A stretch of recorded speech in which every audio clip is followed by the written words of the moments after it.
Hello दोस्तों। आज हम बात करेंगे कुछ इंसिडेंट्स की साइबर वॉरफेयर साइड से, जिसमें चाइना और यूक्रेन के इंसिडेंट्स हैं। कुछ रैंसमवेयर की बातें, क्रिप्टो वर्स में कुछ हो रहा है इंटरेस्टिंग, कार स्पेसिफिक एक वल्नरेबिलिटी है, और एक बॉटनेट मिला है नया, और मोबाइल सिक्योरिटी के कुछ इंसिडेंट्स। तो साइबर वॉरफेयर से स्टार्ट करते हैं। तो जैसा आप लोगों को पता है कि यूक्रेन और रशिया के बीच में वॉर चल रही है फरवरी से, और उसी में काफ़ी सारे साइबर सिक्योरिटी इंसिडेंट्स हो रहे हैं। Pro Russian hackers, pro Ukrainian hackers एक दूसरे की कंट्रीज़ को या अपोजिट साइड की अपोजिंग जो भी ऑर्गेनाइजेशन है अदर कंट्रीज़ हैं उनको अटैक कर रहे हैं। okay? तो इसी सीरीज़ में एक नया ग्रुप मिला है जिसका नाम है किलनेट। और किलनेट स्पेशलाइज करता है डीडॉस यानी डिनाइल ऑफ सर्विस अटैक्स। ऐसे अटैक जिसमें आप बहुत सारा ट्रैफिक किसी भी एक सर्विस को, जैसे कि एक वेबसाइट को भेज सकते हैं, और जब वो उतना लोड नहीं हैंडल कर पाती है तो वो सर्विस या वेबसाइट डाउन हो जाती है। तो ये जो ग्रुप है ये 2022 जनवरी में पहली बार मिला था, और इनका एक ऐड आया था एक अंडरग्राउंड फोरम पे, डीडॉस एज ए सर्विस। तो साइबर क्रिमिनल्स अक्सर ये करते हैं कि अगर वो किसी चीज़ में स्पेशलाइज करते हैं उसको एज ए सर्विस सेल करते हैं। तो आपको टेक्निकल एक्सपर्टीज़ लेने की ज़रूरत नहीं है, आप सीधे उनसे सर्विस खरीद लीजिए, और आमतौर पर ये आवरली बेस पे चार्ज होती है। और उन लोगों ने ये प्रमोट किया था कि ये एक डिसेंट्रलाइज बॉट है, यानी कि एक सर्वर से नहीं मल्टीपल सर्वर से चलता है, और ये ब्लॉकचेन लेवरेज करता है, और इसमें कुछ 7 लाख बॉट्स हैं, 700,000 बॉट्स हैं। तो ब्लॉकचेन देख के बहुत लोग एक्साइट हो जाते हैं कि स्टेबल होगा इंफ्रास्ट्रक्चर। फरवरी में क्या हुआ कि इन लोगों ने हैक्टिविज्म की तरफ थोड़ा रुख किया, और इसलिए गया क्योंकि एनोनिमस करके जो ग्रुप है उन लोगों ने रशिया की एंटिटीज़ पे हैक करना चालू किया।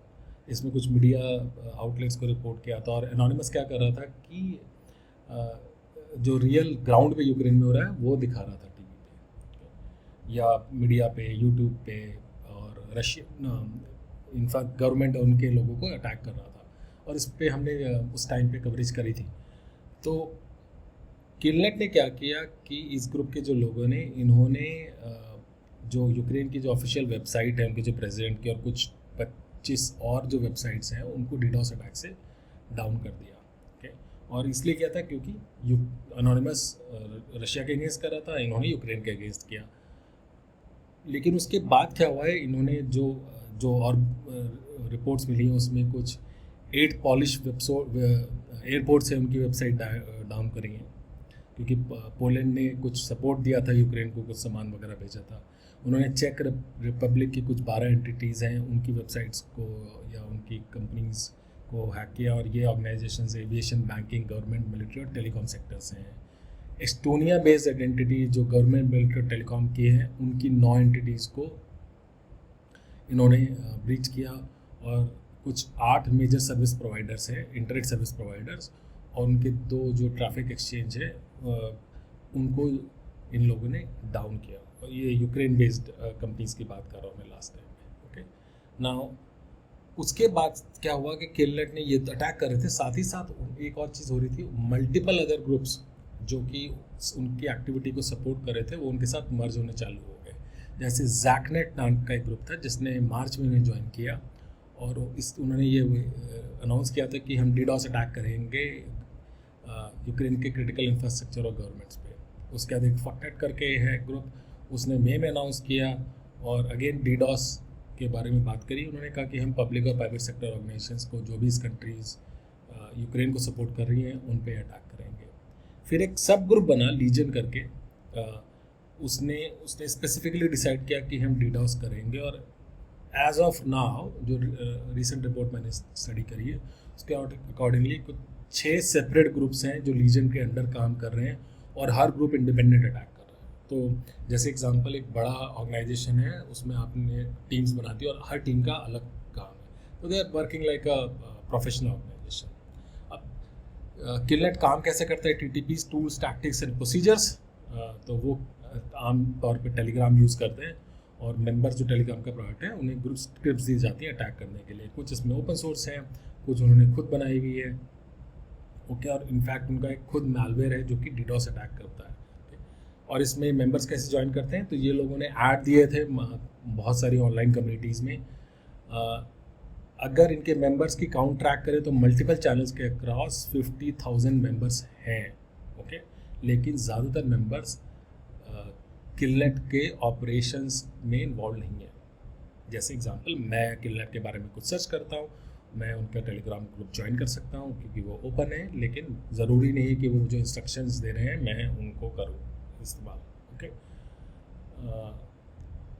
इसके अलावा लीजन का जो टेलीग्राम चैनल है उस पर कुछ मई में 2800 मेंबर्स थे जब वो ग्रुप स्टार्ट हुआ था, और आज की डेट में जून एंड में अप्रॉक्सीमेटली 7600 मेंबर्स हैं।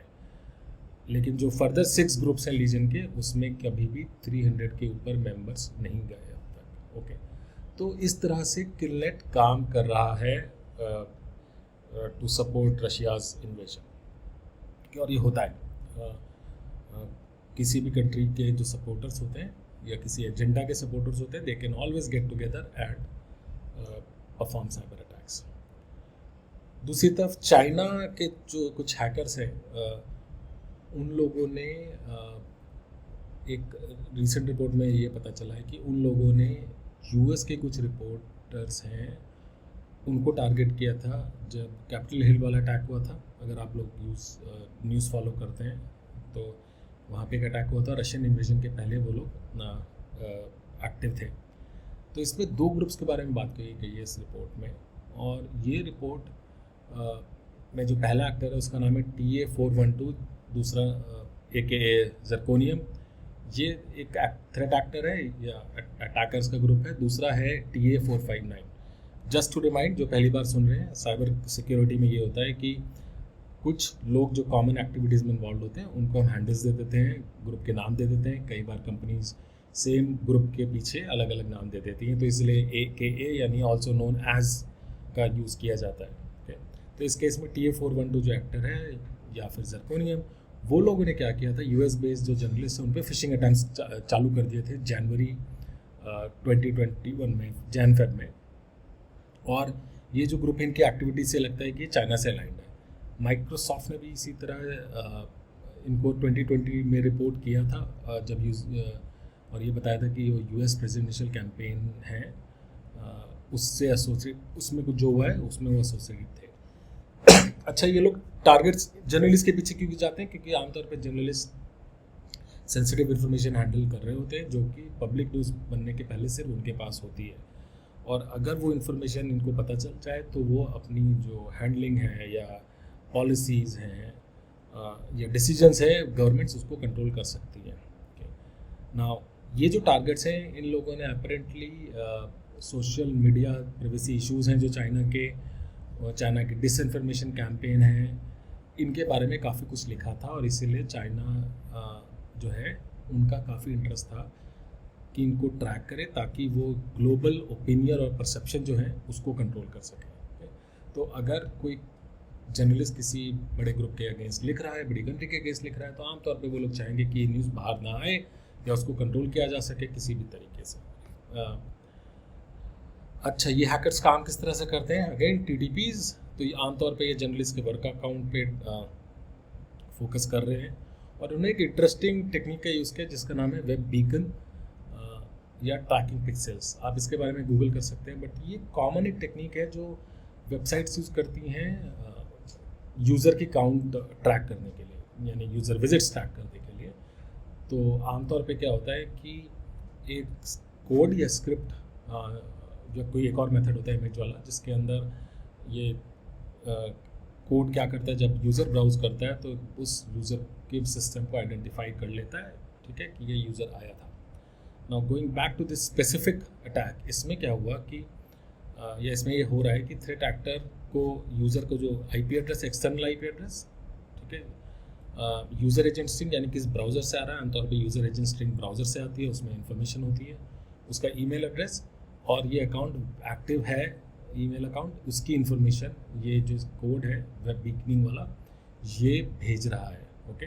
कैसे भेज रहा है? अब आमतौर पे क्योंकि ये फिशिंग ईमेल भेजते हैं, तो एक अगर आप लोगों ने कभी ध्यान दिया हो, कुछ ईमेल्स आती है जिसमें इमेजेस बाय डिफ़ॉल्ट डिसेबल होती हैं, आप राइट क्लिक करेंगे या उसको अप्रूव करेंगे, डाउनलोड एक्सटर्नल इमेजेस, येलो एक वार्निंग आती है आमतौर पे आउटलुक वगैरह में, तो आप उसको अलाउ कर देते हैं। जब ये स्क्रिप्ट अलाउ, ये इमेजेस अलाउ हो जाती हैं तो वो इमेज आपके सिस्टम पे आ जाएगी और वो फिर एक कोड रन कर सकती है और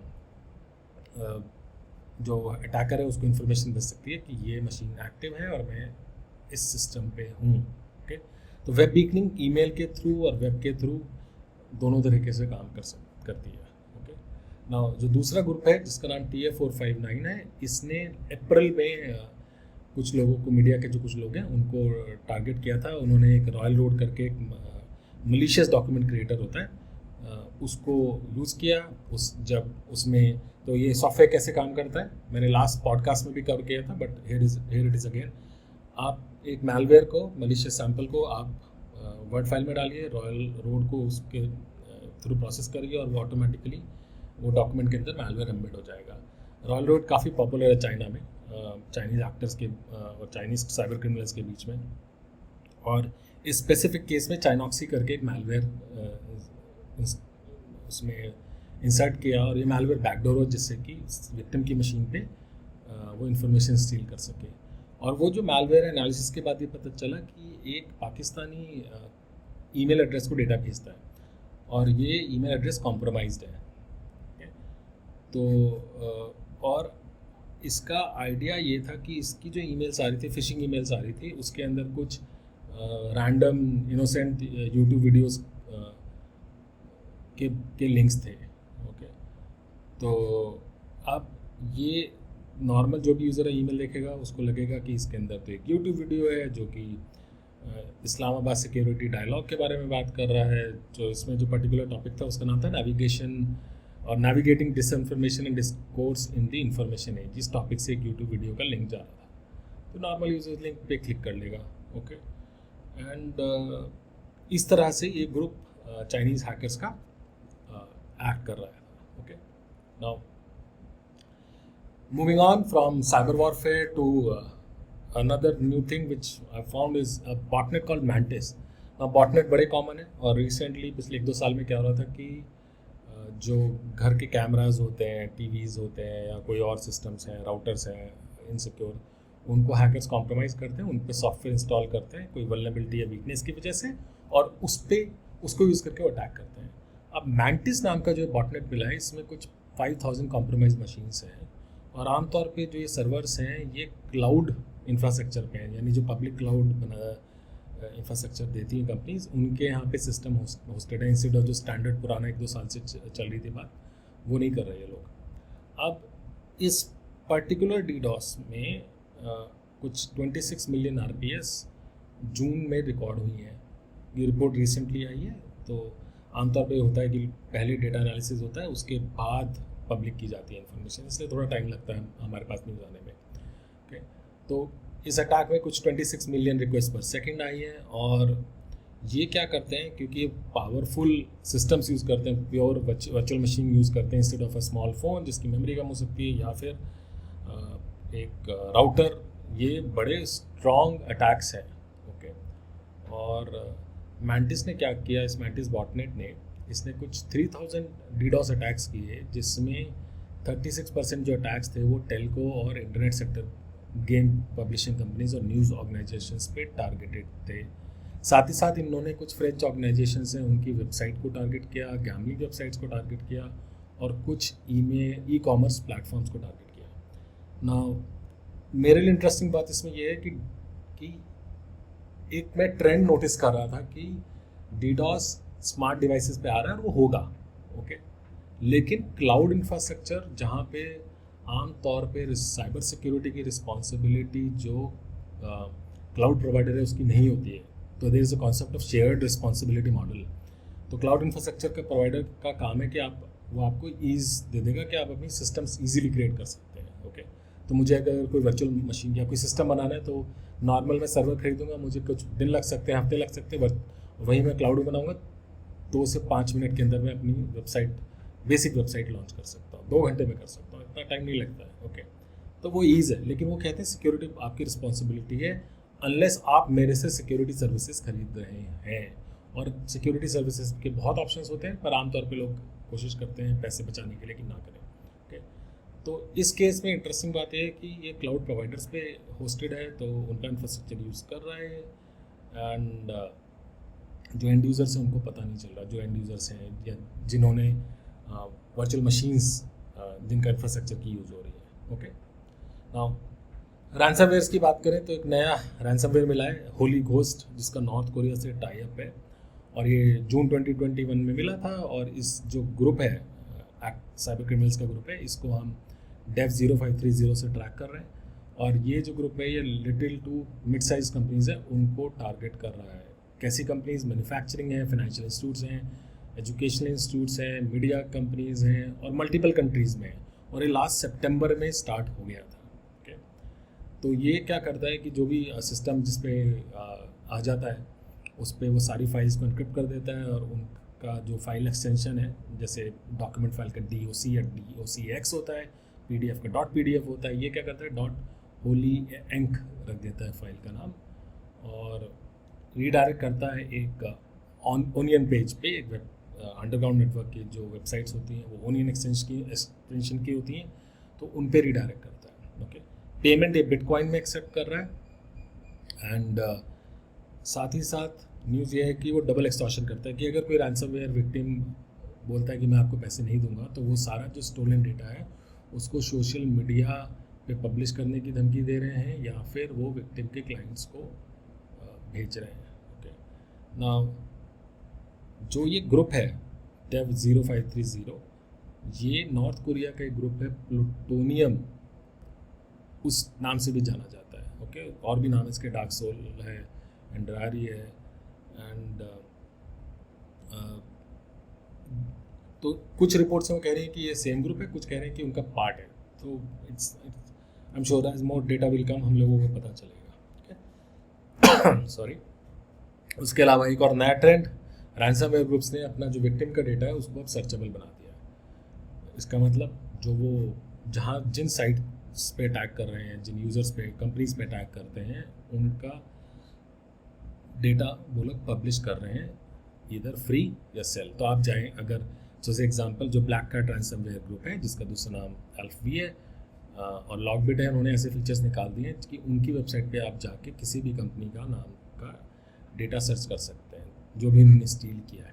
ओके, नाउ लॉकबिट ने भी ये किया है, तो उन्होंने एक नया डोमेन बना दिया है जिसके अंदर सारी जो डेटा लीक्स की फाइल है वो अवेलेबल हैं और कोई भी उन्हें देख सकता है। नाउ ये कॉमन है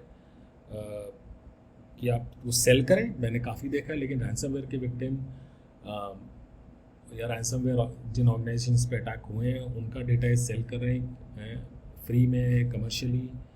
ये होगा, they will want to make money as much as they can. Okay, और यही डेटा यूज़ करके आइडेंटिटी थेफ्ट या डिफरेंट टाइप के अटैक्स हो सकते हैं। साथ ही साथ ब्लैक कैट ग्रुप ने एक और काम किया, उन्होंने एक सबसे बड़ी अपनी रैंसम मांगी जो $2.5 मिलियन की है, और ये विक्टिम के बारे में डिटेल्स अवेलेबल नहीं है, पॉसिबली नॉर्डिक्स रीजन से है। और अगर आपको याद दिलाऊं तो ब्लैक कैट इस वक्त नंबर 3 है in terms of ransomware gangs. तो पहले कॉन्टाई ग्रुप था जो रशिया से एसोसिएटेड था, लॉकबिट है जो काफ़ी एक्टिव है, ओके, रेविल है, कॉन्टाई तो डाउन हो गया है, we spoke about this earlier, मगर जो ब्लैक कैट रैंसमवेयर है काफ़ी हाई प्रोफाइल अटैक्स में इन्वॉल्व था, जिसमें ऑयल टैंकिंग कंपनी स्विसपोर्ट है, एक ऑयल टैंकिंग कंपनी, फ्लोरिडा की कुछ यूनिवर्सिटीज़ थी, university of North Carolina and A&T, और ये जो ग्रुप है सबसे fastest growing ransomware as a service group है। ओके, और ये लोग काफ़ी कुछ करते हैं, encryption, data theft, DDoS, harassment, सब कुछ धमकी देके ये लोग आपका पैसा वसूलते हैं। क्वाड्रपल एक्सटॉर्शन कहते हैं इसको। जैसे मैंने डबल एक्सटॉर्शन की बात करी थी, पहला रैंसम है, अगर नहीं लीक करेंगे, आप रैंसम पे नहीं करोगे तो हम डेटा लीक कर देंगे। ये क्या करते हैं, इनक्रिप्ट कर देते हैं, चोरी भी करेंगे, DDoS अटैक की भी धमकी देंगे, और डेटा भी लीक करेंगे पब्लिक फोरम्स में। ये सब करके ये पैसे कमाना चाहते हैं। ओके, बिकॉज एक क्लियर एम में पैसा कमाना। ओके, नाउ आमतौर पे इसमें 5 to 7 डेज़ का ये लोग टाइम देते हैं। और बाय द वे रेविल ने लास्ट ईयर जो मेरे नॉलेज में सबसे बड़ी रैंसम मांगी थी जो $70 बिलियन थी। ऑल्दो अगर आप सोच रहे हो कि सारी एग्जैक्ट अमाउंट पे किया जाता है, नहीं, इसमें नेगोशिएशन होती है। इनफैक्ट अगर आप गूगल करेंगे तो रैंसमवेयर नेगोशिएशन की भी रोल्स होते हैं इंडस्ट्री के अंदर। ओके, तो आमतौर पे 50% और लेस ही अमाउंट पे किया जाता है। और बहुत सारे कस्टमर्स नहीं पे करते। कुछ कंट्रीज़ यूएसए वगैरह में तो बैन है आपको, अगर आप रैंसम पे कर रहे हैं तो आपको गवर्नमेंट को नोटिफाई करना पड़ेगा, वरना आपके ऊपर लीगल एक्शन किया जा सकता है। ओके, उसके अलावा बंडाई नामको, आई एम श्योर अगर आप गेमर हैं आपने इस कंपनी का नाम सुना है। दे आर जापानीज़ वीडियो गेम जायंट। इनका फेवरेट गेम जो मैंने खेला है टेकन और पैकमैन है, बट और भी गेम्स है, डार्क सोल्स है, ड्रैगन बॉल है, सोल कैलिबर, बहुत पॉपुलर कंपनी है। इनका रेवेन्यू कुछ $7 बिलियन है और ये सोनी और निंटेंडो के बाद नंबर 3 कंपनी है जापान में वीडियो गेमिंग में। ओके, नाउ ये किसने अटैक किया? ब्लैक कैट रैंसमवेयर ग्रुप ने, उन्होंने लिस्ट किया है, मगर कंपनी ने कन्फर्मेशन नहीं दी है। ओके, उन लोगों ने सिर्फ इतना बताया कि जुलाई 3 को अटैक चालू हुए थे, कुछ अनऑथराइज एक्सेस हुई थर्ड पार्टी ने, और उनकी जो कुछ कंपनीज हैं सब्सिडरी कंपनीज एशिया पैसिफिक में, वो इम्पैक्ट हुई हैं। नाउ इसमें बहुत ऐसा पॉसिबिलिटी देखी जा रही है कि कुछ जो डेटा है सर्वर्स और पीसीज पे वो कॉम्प्रोमाइज़ हुआ हो, और इस पर इन्वेस्टिगेशन चल रही है। कंपनी ने प्रॉमिस किया है कि इन्वेस्टिगेशन के जब रिजल्ट्स हो जाएंगे तो ख़त्म हो जाएगी इन्वेस्टिगेशन, तो they will give some details. और एक और विक्टिम मिल गया ब्लैक कैट को। नाउ एक कंपनी है प्रोफेशनल फाइनेंस कंपनी, ये लोग डेट कलेक्शन करते हैं, और किसके लिए करते हैं? हेल्थ केयर ऑर्गेनाइजेशंस के लिए। तो अनपेड बिल्स हो गए किसी कस्टमर्स के, या कुछ और सेटलमेंट कर रहे हैं कस्टमर्स के लिए, तो ये लोग वो डेट उठाते हैं और उसको मैनेज करते हैं। तो इनके कुछ 650 हॉस्पिटल्स से टाइप्स हैं, या और भी जो हेल्थ केयर ऑर्गेनाइजेशंस हैं। तो इस कंपनी पे अटैक हुआ। ओके, इनका जो डेटा लीक हुआ है उसमें पेशेंट्स के नेम, एड्रेसेस, अकाउंट बैलेंसेस, कुछ केसेस में birth date, social security numbers, health insurance information, treatment क्या हुआ है, और ओवरऑल कुछ 1.91 मिलियन, अराउंड 19 लाख पेशेंट्स को इम्पैक्ट आया है। और पीएफसी ने ये डेटा ब्रीच नोटिफिकेशन पुश किया था, और उनके कुछ 2 कस्टमर्स हैं, एक बे हेल्थ मेडिकल सेंटर है और एक कोलमैन काउंटी मेडिकल सेंटर है।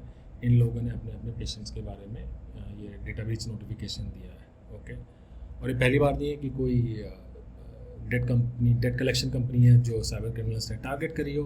ये पहले भी हो चुका है। एक कंपनी थी है, उन लोगों के पे भी अटैक हुआ था।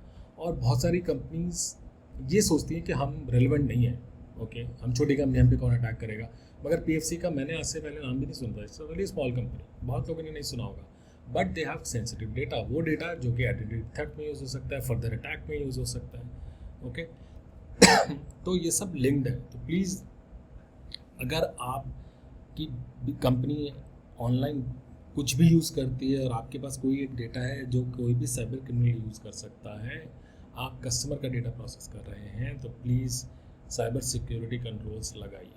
ओके, और 90% of attacks basic cyber security hygiene से चले जाते हैं। ओके, क्रिप्टो साइड पे मूव करते हैं। तो एक रिपोर्ट आई है कि क्रिप्टो माइनिंग अटैक्स हो रहे हैं, मिले हैं अजूर क्लाउड और एक गिटहब एक्शंस करके एक वर्कफ्लो प्लेटफॉर्म होता है, उससे एसोसिएटेड। तो पहले क्रिप्टो माइनिंग बता देता हूँ। तो क्रिप्टो माइनिंग अटैक्स में क्या होता है कि जेन्युइनली क्रिप्टो माइनिंग में क्या होता है, लोग सिस्टम्स इंस्टॉल करते हैं जिसमें वो क्रिप्टो को माइन करते हैं। जब क्रिप्टो माइनिंग अटैक में क्या होता है कि वो सिस्टम्स को हैक करते हैं और उनको without permission of their owner वो इन सिस्टम्स को यूज़ करते हैं क्रिप्टो माइन करने के लिए। ओके, नाउ ये विंडोज सिस्टम्स थे और इसमें कुछ ये पता चला है कि गिटहब पे कुछ 1000 रिपोजिटरी और कुछ 550 कोड सैंपल्स मिले हैं जो कि गिटहब एक्शंस नाम के एक टूल यूज़ कर रहे थे, जिसमें कि इस तरह का कोड इंसर्टेड था। ओके, तो अटैकर्स क्या करते हैं, वो क्लाउड का जो इंफ्रास्ट्रक्चर होता है, क्लाउड सिस्टम्स होते हैं, उनको एक्सप्लॉइट करते हैं, उनके अंदर ब्रीच कर लेते हैं, या किसी ने पासवर्ड सिंपल रखा हुआ है, कोई वल्नरेबिलिटी है, कोई मिसकॉन्फिगर्ड। और हमने कुछ मिसकॉन्फिगर्ड सिस्टम्स के बारे में लास्ट पॉडकास्ट में बात किया था, किस तरह से उनसे ब्रीच हुआ कि क्योंकि किसी ने अपना MongoDB का इंस्टेंस एक्सपोज कर रखा था। ओके, तो इस तरह से अटैकर्स किसी भी एक वीकनेस को यूज़ करके एक्सप्लॉइट कर लेते हैं और उस पर फिर अपना कोड रन करने लग जाते हैं। ओके, और रिकमेंडेशन ये है कि अगर आप गिटहब एक्शंस यूज़ कर रहे हैं, जो कि काफ़ी पॉपुलर यूज़ हो रहा है आफ्टर जेंकिंस सॉफ्टवेयर डेवलपमेंट में, तो प्लीज़ मॉनिटर करिए वो एक्शंस क्या परमिट कर रहा है, कहीं कोई क्रिप्टो वॉलेट का कोई कोड तो नहीं है उसके अंदर, etcetera. Okay, now this is interesting because it is mixing crypto world and as well as cloud world together. Okay, तो प्लीज़ अगर आप क्लाउड पे मूव कर रहे हैं तो मॉनिटर करिए, there are lot of techniques available, tools available जो इस तरह की चीज़ें ऑटोमेटिकली ब्लॉक करते हैं। साथ ही साथ क्रिप्टो करेंसी मिक्सर्स, हमने कुछ के बारे में पहले बात करी हुई है। टोर्नाडो एक मिक्सर है, और मिक्सर में क्या होता है कि वो ऐसी सर्विसेज प्रोवाइड करते हैं कि आपके पास अगर क्रिप्टो करेंसीज हैं तो वो आपका जो एड्रेस है वो ऑब्फस्केट कर देते हैं और मिक्स कर देते हैं। ओके, ना ये एसेंशियली इनको डिज़ाइन किया गया था प्राइवेसी के लिए और सोर्सेज ऑफ फंड ताकि ऑब्फस्केट कर सकें। ओके, पर इनको जो साइबर क्रिमिनल्स हैं, including Lazarus group of north Korea, बहुत इंसिडेंट्स हैं, बहुत पॉडकास्ट में मैंने कवर किया है। वो लोग क्या करते हैं, जो फंड इन्होंने रैंसमवेयर ग्रुप से या रैंसमवेयर अटैक से निकाले, उनको मिक्स किया और फिर उसको वो लोग ट्रांसफ़र कर देते हैं अपने लोकल कंट्रीज़ में। ओके, तो इस रिपोर्ट में ये आया है कि जो मिक्सिंग है वो ऑल टाइम हाई पे है। तो करीब अप्रैल में ये हुआ है और जो वॉल्यूम थी वो ऑल टाइम हाई पहुंच गई। Okay, 51.8 million worth of crypto mix हो रही है। ओके, तो इट इज़ ह्यूज। मैं ये नहीं कह रहा इसमें सारी चीज़ें ख़राब हैं, पर ख़राब और अच्छी दोनों हो सकती हैं। क्रिप्टो इस वक्त डाउन है, तो आई डाउट कि जेन्युइन लोग इसमें मिक्सिंग करेंगे, तो I am sure lot of it is illegal crypto that is getting mixed. Okay, smart tech की बात करते हैं तो स्मार्ट टेक्स में मेरी फेवरेट होती है, मुझे स्मार्ट टीवीज़ और स्मार्ट कार्स बहुत पसंद है।